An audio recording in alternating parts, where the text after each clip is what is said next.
Hi everybody, welcome back to my YouTube channel. My name is Rebecca, and in today's video I wanted to share with you guys 7 tips on how to take care of your skin during the winter. With it being November now, I can't believe it's Christmas next month. The temperatures have dropped and the air has become more dry and the heaters are blasting. So with that being said, this is for specifically for if your skin starts feeling tight, flaky. Most people say their skin starts to feel dry, and there is actually a difference between dry and dehydrated skin that I will get to as well. But first I wanted to start off with 2 disclaimers. Number 1, I am in school studying to be an esthetician, but I am not a licensed dermatologist. So everyone's skin type is super different. The products that I'm going to be talking about can work for me, but might not necessarily work for you. And if you have like chronic dryness or chronic dehydrated skin, of course you should speak to your dermatologist. And then my second disclaimer is that, of course, if you have been rocking your skincare routine through summer and through winter and you have everything down pat and your skin does not change going from summer to winter, then of course you do not need to change your skincare routine. It is not essential to change your skincare routine, and you can just keep doing what you're doing if that works for you. So for my skin, I actually do need to change my skincare routine when it comes to the winter, at least some stuff, because it does change. But my skin type is combination oily. I naturally do tend more on the oily side of things. I have very visible pores, acne prone skin, and I'm constantly battling with like the shine that I get in my T-zones. So yeah, in class when we did a full examination of your skin, I did realize that I actually do lean more towards oily.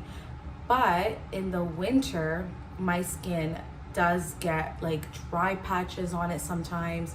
It does feel like tight. I noticed that when I put my skincare products on, it like soaks everything up quickly, as opposed to in the summer when I put on like my skincare products, it takes a while for my skin to absorb, and sometimes my face can look like a lot more shinier. In the winter, my skin just sucks everything right up. So yeah, so that is my skin type. It is very oily in the summer and then dry or dehydrated skin as well in the winter. So the difference between dry and dehydrated skin is that dry skin lacks oil and dehydrated skin lacks water. And when skin is dry, it lacks oil production, like it has less oil in the skin barrier. Therefore, that's when you get like the flakiness and the patchy skin. So for that, it actually like oil-based products is really soothing for your skin. It would be nice for dry skin. And then for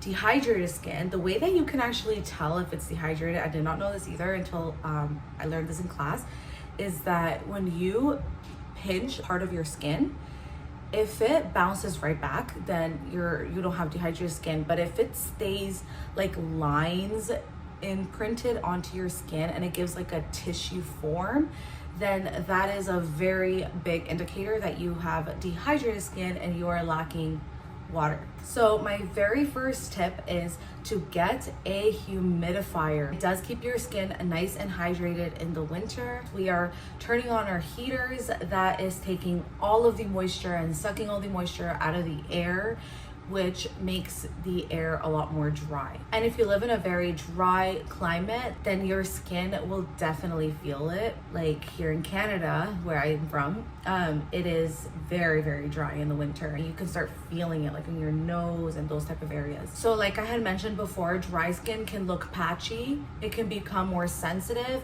and then your face gets a little bit red. So that is a big indication that you have dry skin. And having a humidifier can be a very key piece into preventing that. And then my second tip is to change your cleanser.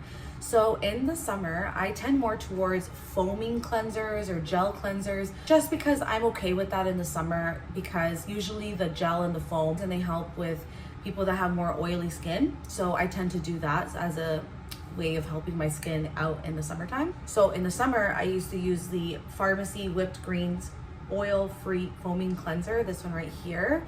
but I do find that in the winter, actually it does feel pretty stripping on my skin, and I would recommend leaning more towards a milky cleanser. A cleanser that is a little bit more moisturizing and does not leave your skin feeling stripped. Your skin actually should never really feel squeaky clean. That's actually a symptom of your skin being left very stripped, which is not what you want. You don't want to strip away the oils from your skin. And the milky cleanser helps to add moisture back into the skin. So what I do is that I use this one, which I've been using it for the past year. It's the Oat Cleansing Balm. This is the first step that I take when I take off my makeup, and it does a really good job at taking mascara and all of that. I just rub it onto my hands and I start applying it to the skin, and then after I add a little bit of water to emulsify it, and it does a really good job at taking everything off your skin. Sometimes there's like granular like product in here, and I'm not really sure where that part comes from, so just be very careful with that. Like, it doesn't always happen when I'm using it. So I've been giving this a try. This is actually from my school. It's from Diego de la Palma, and it's actually a micellar cleansing milk. So I would definitely recommend a more milky cleanser so that you can add moisture to your skin. Your skin in the winter is desperate for moisture, so you do not want to be stripping your skin barrier. And then another one I have here that's actually almost finished is the Aveeno Calm Plus Restore. It's almost finished because I've actually had this since last year. I should probably get a new one. But is the Calm Plus Restore for sensitive skin. And it has colloidal oats in it, which is very calming for the skin when the skin is feeling a little bit more irritated. And I actually like to use this. It's a very basic cleanser and very soothing. And it's inexpensive. It's a drugstore product, and I use it when my skin is just feeling a little bit more extra sensitive from the winter and from my prescription that I put on at night. So this is a really good one. And I truly don't believe in using super expensive cleansers, because as long as it is not stripping and is soothing for your skin, helps take off your makeup, which you are also using the first cleansing balm as a first step for your double cleanse or micellar water, then you don't need a super expensive cleanser, because really, if it does have a ton of actives in it, you're just like throwing them down the drain. So yeah, this one is always a nice one to have during the winter. And the next thing I wanted to say as part of my tip on cleansing is, if you are a person that washes your face twice a day, or like at night and during the morning, at night and during the morning, another tip would be like wash your face less if possible. Try to just splash your face with water in the morning, and just because it can be like stripping to wash your face more than once, you are taking away those oils that your skin is producing. So yeah, so for the winter, I would recommend only cleansing your face at night, and then in the morning I usually just splash my face and then do like vitamin C and SPF. So the next one is a mist or a serum. So this is another little splurge. You don't need to have a mist in your skincare routine, but it does feel super nice, because I have been blowing my nose like crazy, and my skin around here is extremely irritated, and my skin is just dry just from the constant blowing my nose. But anyways, so this is the Cicapair Facial Calming Mist. I actually got this one, it's from the Dr. Jart, but I actually got this one from my local Winners, and it's this one right here. And this one is a calming mist, which feels really nice. So when I was reintroducing retinol to my skincare routine, as some of you guys may know, it is quite the process of getting your skin used to a strong retinol, especially if it's a prescription tretinoin. So I would always put this calming mist throughout the day when my skin starts to feel a little bit sensitive and irritated. So if you're lacking like that moisture in your skin throughout the day, it does feel really refreshing to add a mist. And then for the serums as well, I use this one, the Aveeno Calm Plus Restore, which is like from the same family as this one. And this one here is also very soothing for your skin. And colloidal oatmeal have been used in skincare for centuries actually. And there has been studies that it's really good for people with eczema. And some eczema can also be triggered and get worse throughout the winter. And even if you don't have eczema, of course, you can still use it. I do get like a lot of dry patches sometimes on my body during the winter. It'd be something really good like that. Like if you get dry patches, if you have eczema, colloidal oatmeal is really, really good for that. The only thing that I would say is that it's okay. Like sometimes it's a little finicky, like the dropper, but as long as you just like push it from the bottom and then just like press it down, or sometimes I just like put it on my hand. I just completely take off the lid and everything, not even use the dropper, and just put some on the palm of my hands and then just put it on to my face. And then my other one is moisturizer. Of course, use moisturizer in the winter. And one that's really nice, and it's actually like almost finished now, is the Cetaphil Optimal Hydration Skin Restoring Water Gel, and it's this one right here. And this one is a gel, so this one would be if you are just like not into the super rich creamy stuff and you just still want to stick to your gel for the daytime or something, because you just, you know, you're still very oily prone even in the winter. I would recommend this one. It's very hydrating and it's still a water gel, so it's not that super thick consistency. But one that I've been using at night is the Cicaplast Balm B5, this one right here. And this one is a very thick, sort of like Vaseline. Like it is very, very thick. I wouldn't use this one during the day, like if you're going out or if you're gonna put makeup on, because it probably will slip right off. But yeah, it's a very thick consistency. So I actually use this a few times a week because, you know, our heaters are now blasting in the house, and as well during the day sometimes at work, because I just get really cold. My heater is just constantly going on. I have like a mini heater in my office, and my skin does start getting pretty dehydrated. So anyways, when I use my prescription retinol, what I do is that I put this on, and then I can put the Cicaplast all over my face, because I don't mind if I look extremely shiny because I'm about to go to bed. Hello, this is me editing from the future, and I just wanted to say that not only does the La Roche-Posay cream leave you shiny, but it does leave a white cast. Even on the fairest of skins, I've seen it, and it leaves you a very bad white cast. So I do recommend using this at night, because yeah, you will look like a ghost.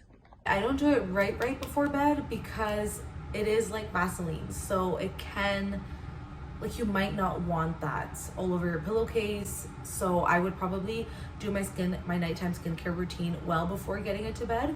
I would put this on, and then sometimes if I do not want to put it all over my face, what I do is that I use a normal moisturizer and then put this thick layer onto sensitive spots in my face. So I would put it like around my nose, on the sides of my mouth, and around my eyes, because that's where I get the most irritation. And then I would put my tretinoin on top of that. This is such a thick occlusive cream, this would have a harder time penetrating. And then another thing is that skincare penetrates onto the skin a lot easier when the skin is a little bit moist still, or like wet. So when your skin is still a little bit wet, skincare products is actually have an easier time to penetrate into the skin. So it doesn't penetrate as easily. You could always put a prescription retinol, or just a retinol in general, like a stronger ingredient, onto dry skin, so that it wouldn't have such an easier time penetrating as fast, and it would be like a slow penetration on the skin. And then if you don't have the Cicaplast Balm, you can always use the good old Vaseline. So I do not put Vaseline all over my face, but I do, like I said before, sometimes with the Cicaplast, I would put it on those sensitive areas on my face, and then go ahead with my prescription retinol, and then I would put my moisturizer and then head to bed. A lot harder to get Vaseline through Vaseline because my tretinoin is like thinner. Because the tip for your skincare, as most of you guys may know, is from thinnest to thickest. If my tretinoin is like a thinner consistency, it would definitely have a harder time getting through a thicker consistency like Vaseline, or like the La Roche-Posay Balm. So that's like a little tip there. And I actually wanted to make a specific video on getting used to tretinoin and the cycles that your skin goes through and the whole journey. I have been on it now. This is my second year. No, I've almost been on it for a whole year, but I did take a little break in between. But yeah, I have been through like the shedding phase, the dry phase, or getting too excited with it and being impatient, and then it backfires. So through that, I have learned tips and tricks on making the tretinoin / retinol journey a lot easier. And then my very last tip is, of course, I can't end a skincare video without talking about SPF at least once. And I actually been using this one. It's the E.L.F. Holy Hydration Face Cream SPF 30. But yeah, so I've been using this one, and this is the Holy Hydration, and it is a very thick consistency, and it does not leave a white cast on me. You do have to spread a little bit more so that you don't leave that white cast, I feel.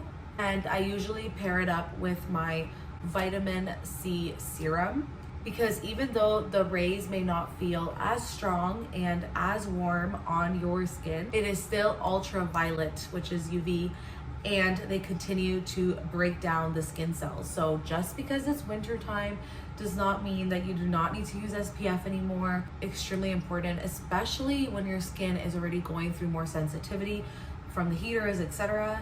Your skin also needs that extra layer of protection from rays and sun exposure, etc. And then another tip is exfoliating less.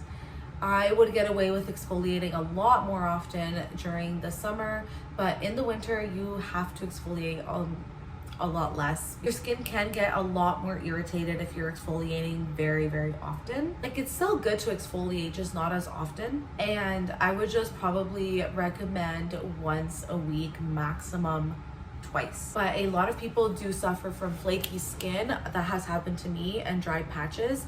So for that, it would be nice to, instead of exfoliating with a harsh chemical exfoliant that could be a little bit irritating, I would just lean towards more oil.